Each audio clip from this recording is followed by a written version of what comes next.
Assalamualaikum warahmatullahi wabarakatuh. Kali ini kita akan membahas tentang kasus yang terjadi pada tahun 2016 dan kembali booming, kembali heboh lagi setelah akhirnya kasus ini akan diangkat menjadi sebuah film. Ini merupakan kisah yang dialami oleh sepasang kekasih yang dieksekusi dengan cara yang sangat kejam, yang mana pada awalnya dikira mereka berdua ini wafat karena kecelakaan. Nah, ternyata belakangan barulah diketahui kalau mereka berdua dieksekusi. Bagaimana cerita selengkapnya tentang kasus wafatnya sepasang kekasih yang bernama Vina dan Eki? Langsung aja kita simak videonya.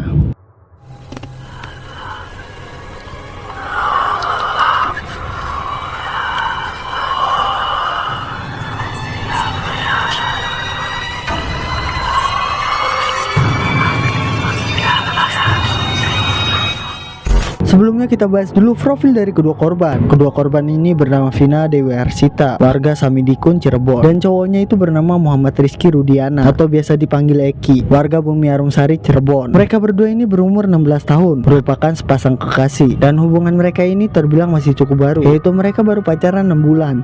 Tetapi antara kedua keluarga mereka sudah saling bertemu dan saling kenal, dan mereka sudah berencana untuk menikah setelah tamat sekolah dan mendapatkan pekerjaan nanti. Jadi singkat cerita, Eki ini punya teman anak-anak motor atau biasa disebut geng motor.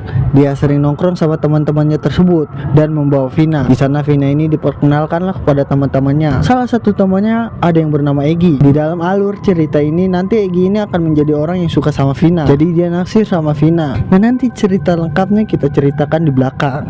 Vina ini memang parasnya cantik banget. Jadi nggak salah kalau dia disukai oleh teman-temannya si Eki. Ya salah satunya si Egi itu. Lalu singkat cerita, Egi ini sering sekali menggoda Vina. Padahal dia tahu kalau Vina ini pacarnya si Eki, sahabatnya dia sendiri atau teman satu tongkrongan. Tapi lama-kelamaan sifat atau perilaku Egi terhadap Vina ini itu mulai mengarah kepada pelecehan verbal. Jadi dia udah mulai kelewatan menggodanya, udah nggak asik lagi untuk seorang teman. Pernah suatu ketika Vina ini emosi banget dengan perlakuan Egi. Dia langsung meludahi si Egi karena merasa nggak nyaman. Nah, akhirnya Egi ini merasa sangat dendam karena dia tidak terima diludahi oleh Vina. Akhirnya rasa dendam itulah yang mengawali kasus eksekusi ini. Sekarang kita masuk ke dalam kronologi eksekusinya.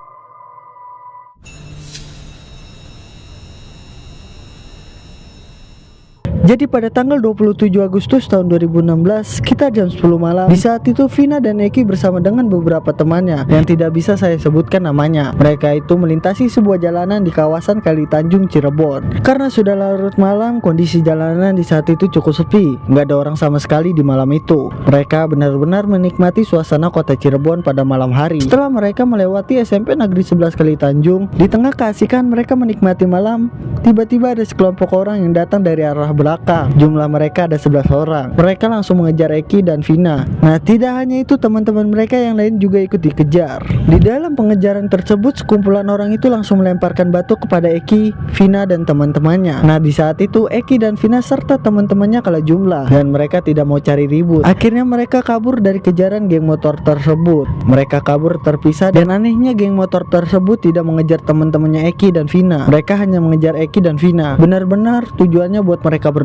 Tapi ada dua versi sumber cerita. Sumber cerita pertama dikatakan Vina dan Eki ini berhasil dikejar oleh geng motor tersebut setelah dipepet menggunakan sebilah bambu sehingga mereka berdua terjatuh. Tepatnya terjadi di flyover Kepongpongan, Kecamatan Talun, Cirebon. Nah, tapi sumber cerita kedua berbeda lagi nih.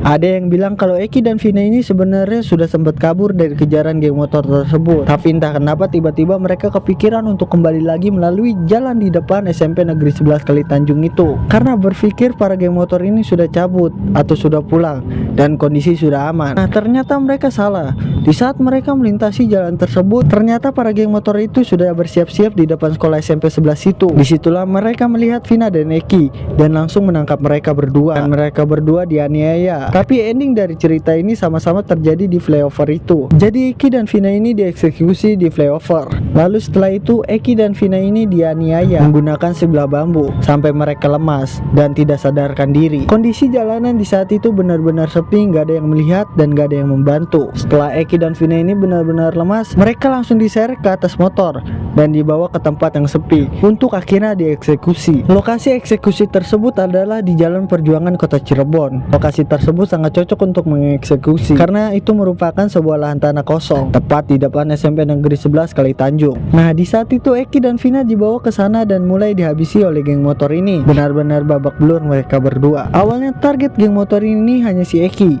jadi mereka itu memukuli Eki tanpa ampun sampai Eki benar-benar tidak bisa melawan dan akhirnya wafat di sana. Setelah itu Vina berada tepat di sebelah jasadnya Eki. Dia nggak bisa apa-apa karena semua eksekutor di sana itu adalah laki-laki yang otomatis tenaganya Vina nggak mampu untuk melawan. Akhirnya Vina menjadi bulan-bulanan mereka. Di saat itu Vina yang lemas itu sempat bangun tersadar dan salah satu eksekutor itu mengambil kesempatan untuk membenturkan kepala Vina ke salah satu motor geng mereka. Belum puas dengan hal itu, mereka kembali membenturkan kepala Vina ke tanah.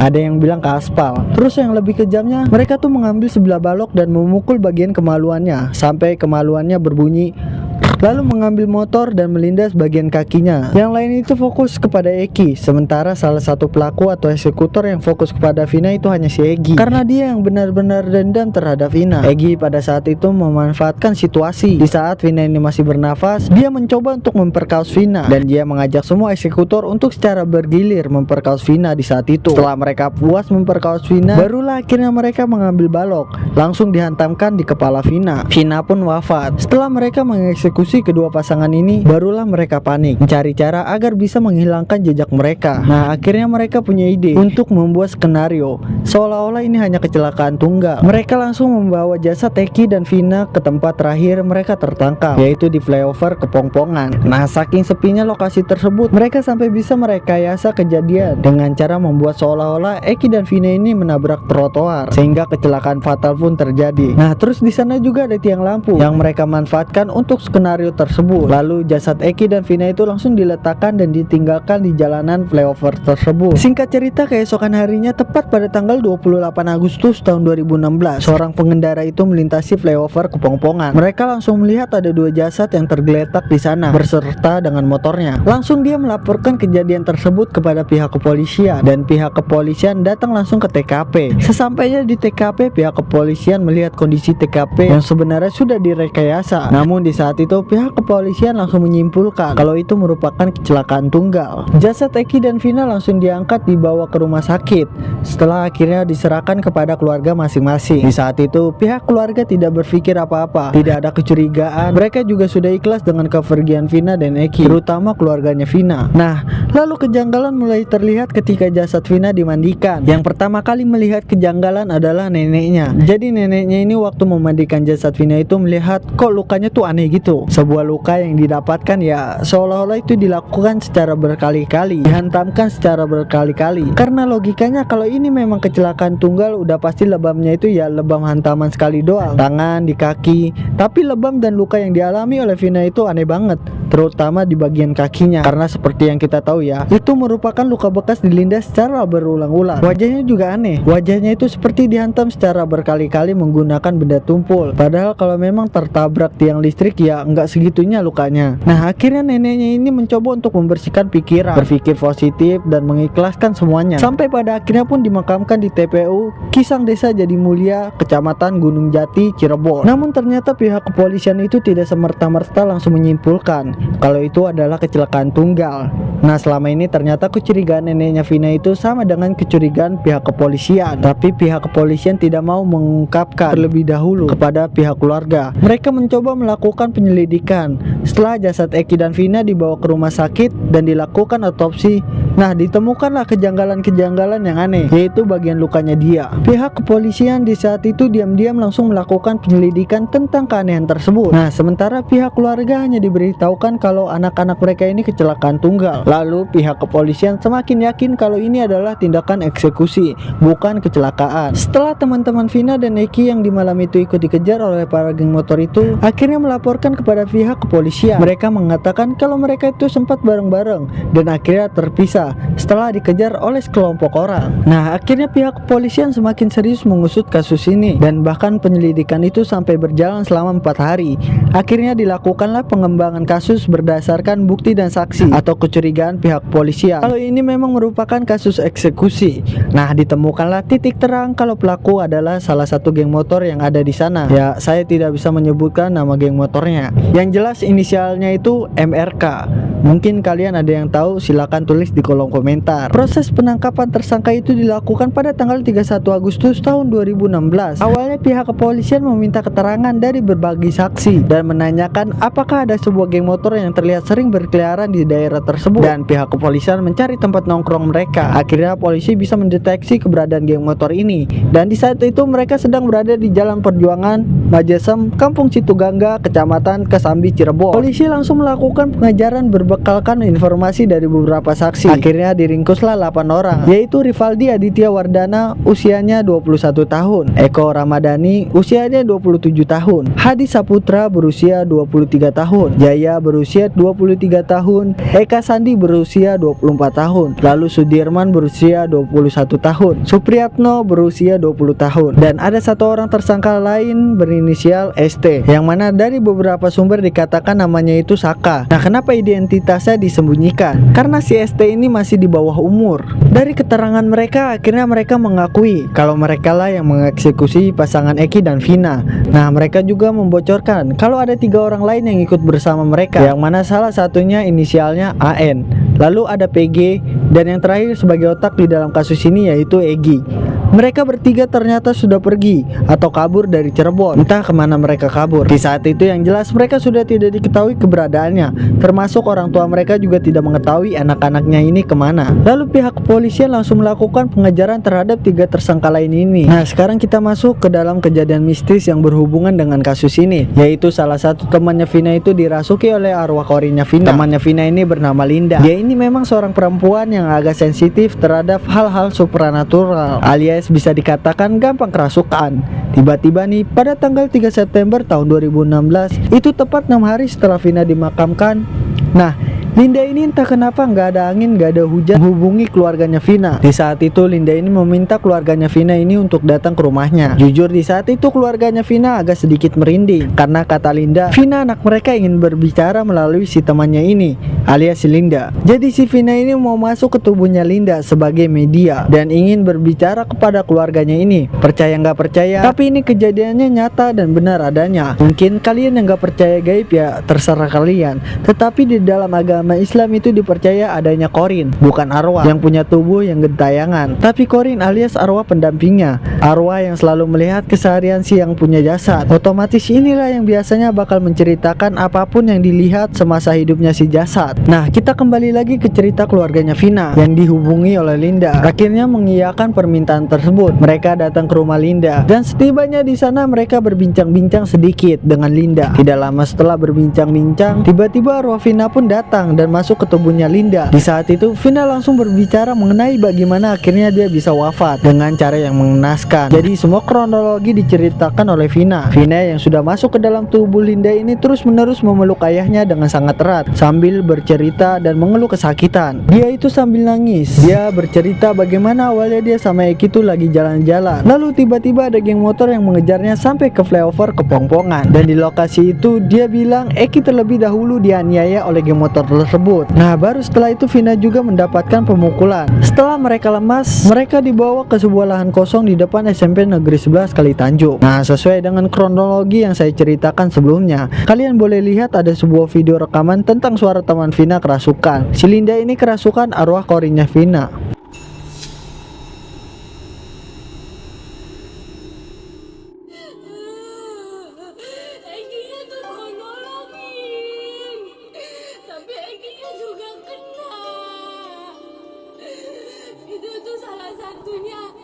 Ada yang suka sama Vina, temen Egi itu salah satunya namanya Egi. Bener kan dari tadi Egi Pak. Namanya Egi, temennya Egi suka sama Vina.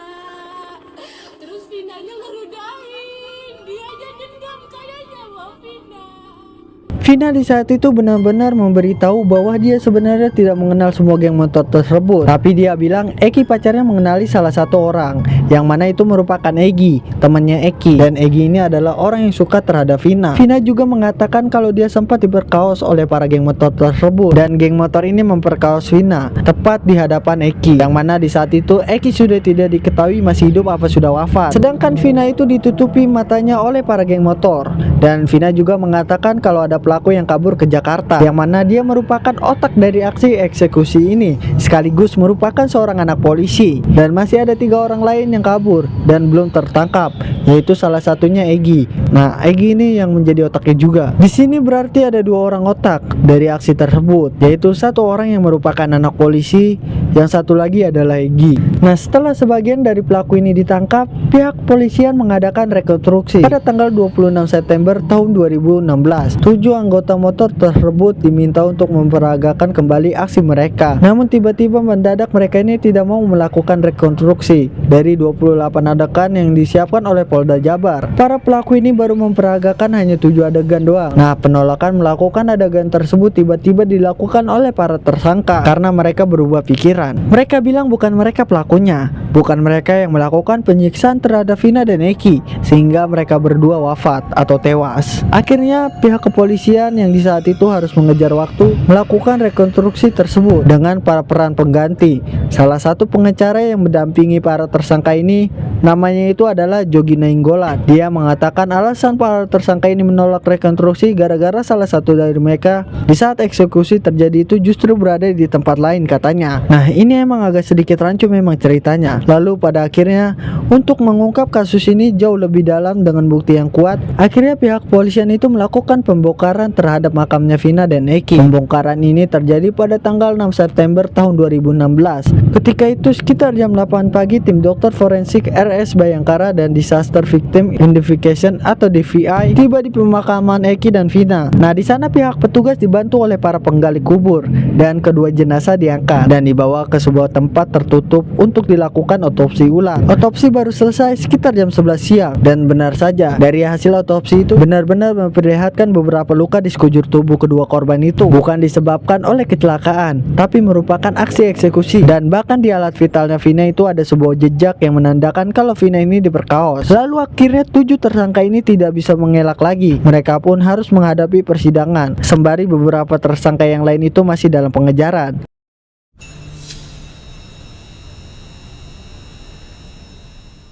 Kita bahas dulu proses persidangan terhadap salah satu tersangka di bawah umur, yaitu inisial ST alias Saka. Persidangan ST dilaksanakan 10 Oktober tahun 2016, yang dimana pengacara dari ST yang bernama Titin Priyalianti, dia percaya kalau ST yang masih di bawah umur ini merupakan korban salah tangkap pihak kepolisian. Dia mengatakan kalau di dalam BAP nama ST ini tidak disebutkan, sehingga dia sangat yakin kalau ST adalah korban salah tangkap. Dia juga menjelaskan di saat proses penangkapan tersangka yang lain, ST di saat itu sedang mengantarkan motor pamannya, yaitu Eka Sandi, yang baru diisi bensin oleh ST, dan motor tersebut diantarkan atas permintaan Eka Sandi, yang ternyata juga ditangkap sebagai tersangka atas eksekusi Vina dan Eki. Nah, jadi bisa dikatakan pamannya yang bernama Eka Sandi ini yang melakukan. ST ini kemungkinan kena getahnya. Lalu dia semakin menekankan ST saat itu tidak berniat dan tidak bermaksud untuk ikut mengeksekusi. Dia ini hanya ingin mengantarkan motor, dan akhirnya ya mau tidak mau dia berada di sana untuk mendukung alasan tersebut. Akhirnya pengacara dari ST yaitu Titin menghadirkan 6 saksi yang mengetahui aktivitas ST pada tanggal 27 Agustus tahun 2016 jam 4 sore sampai keesokan harinya yaitu jam 3 dini hari.